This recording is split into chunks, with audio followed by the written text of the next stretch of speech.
do have a ton of materials and a ton of ammo and AR who can potentially take out some of these UFOs who are super, super high up. And it's Kandu who's actually on one of the backside of zone. So potentially they're going to be pressuring the whole lobby. Maybe it was them who was up on height pressuring them to start with.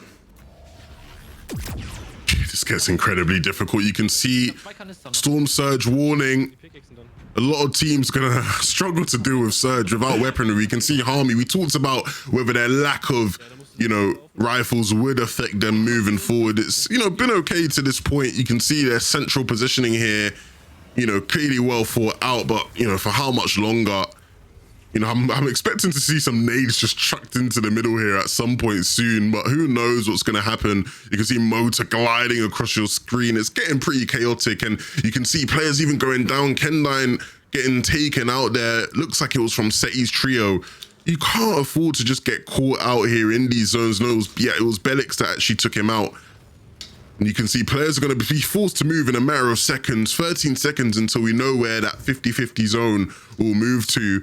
And you can see players just starting to posture themselves, getting ready for that moment, that desperate moment when everything goes from rosy to absolute war zone. And look, it's going to get tough. You can see Bad Sniper doing his best to try and get an elimination here, applying as much pressure as he can.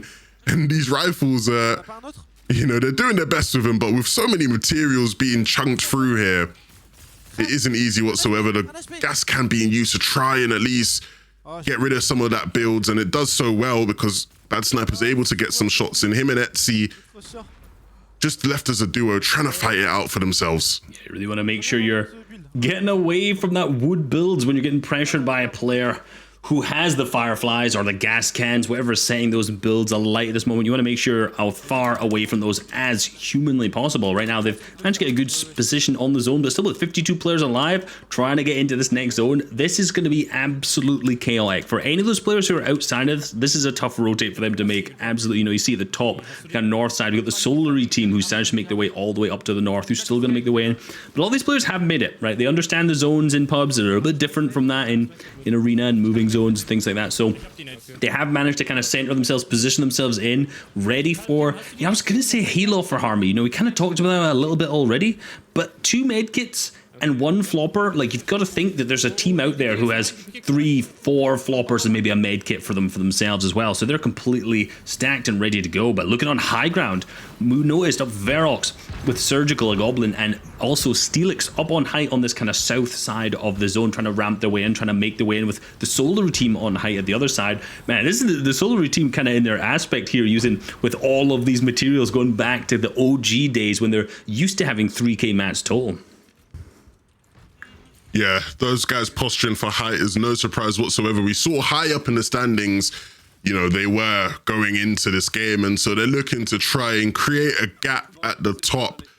But Deal Amar and Reason, though, they're playing catch up in the meantime. 7 points, not too much to catch up on, but, there is a gap. And you can see now running into trouble down below. They may be able to close it with a couple of eliminations. You can see they are just sort of scurrying away. It is incredibly difficult under these circumstances to go for anything of that sort.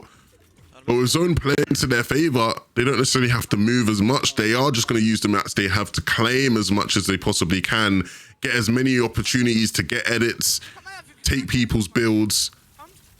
There's still a lot of people in here, Reese, man. There is still plenty of opportunities for eliminations.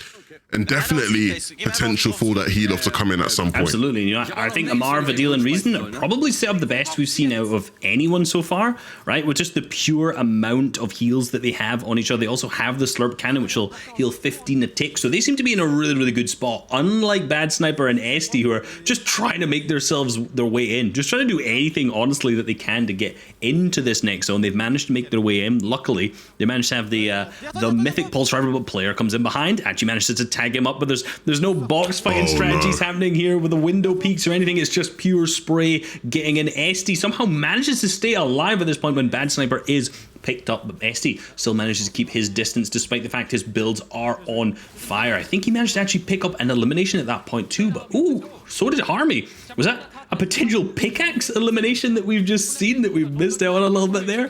That it could have been crucial for them, honestly.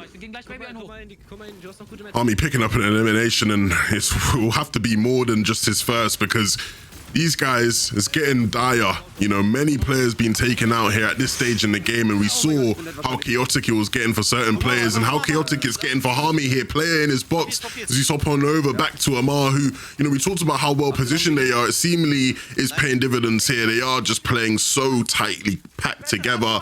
The distance isn't there, the separation isn't there. Many of these players still in the lobby won't be a full trio. These guys have that advantage. They have pulse rifles available to them, and so I expect to see these guys start to clean up, and you can see it here. Edits coming through, looking for that angle. Amar slow to get it, but eventually they do pick up that elimination, and they pick up another. That's going to be Ash taken down. 2 eliminations, that's 2 extra points as they move on over through this zone. Zone is starting to move. We talked about it not being the same. It's finally getting into their comfort zone, just what we know them to do. They're going to potentially even look to drop down on low. They spot the players, you know, lurking around in that range, and so looking to see if they can just capitalize, get many more eliminations. They have the heals, they have the weaponry, they have the man advantage, and I expect them to continue to take care of it here. They're leaving Fragger Amar at the back of the tarp to see what he can do, see if he can pick up any eliminations on the player. Bam, the whole, he's got the AR, he has the controller aim too, hopefully, but no, his player gets dropped down. I think that was Vadil gets dropped down out of their tarp, so he's split. So the fact that they have the slurp cannon is going to be a little bit more difficult for them as a team. But Reason also gets dropped down onto a ton of loot, but manages to create a good layer for himself. They're staying into a good position, but Vadil is actually knocked in the back of the zone. I'm not sure if he was the one who had the heal chug cannon at all, but again, now Amar getting stuck in the back of the zone. He's taking that 10-tick storm. He's going to be picked up as well, so it's down to Reason as a solo left alive. He doesn't look too happy with that, but they managed to pick up a ton of eliminations in this game. Reason was still looking healthy too at that moment, right, as we move over to Harmy, who, for a team who had no weapons, has done incredibly well this game. Harmy looking actually incredibly good, and you can see players just running across his box, but he wants no business. He doesn't have a weapon still. He just has his heals, and with a player in his box, he's going to have to opt for the pickaxe, but it's not going to be enough. He gets taken out, and so Harmy is now down and knocked. At least Kato all alone, and Nugget is the one that takes him out. Nugget will eventually meet his demise as well, and so Harmy, who was looking good, all of a sudden just out of the game completely, leaving his teammate there to try and heal it off and win it all. Kato now will continue to build his way through. You can see there's 10 players remaining outside of Kato, but he hasn't got much available, and with a full trio down below, the NA trio themselves, Frisk coming in here, looking to pick up another elimination. One of his teammates going down, and with Frisk barely on any HP, he's going to be looking to try and do as much damage as possible. The nades coming in, trying to apply pressure to the rest of these players in this lobby who are potentially looking for the helos. He's watching bodies drop all around him as he just waits for Visual to try and win the heal off. Visuals here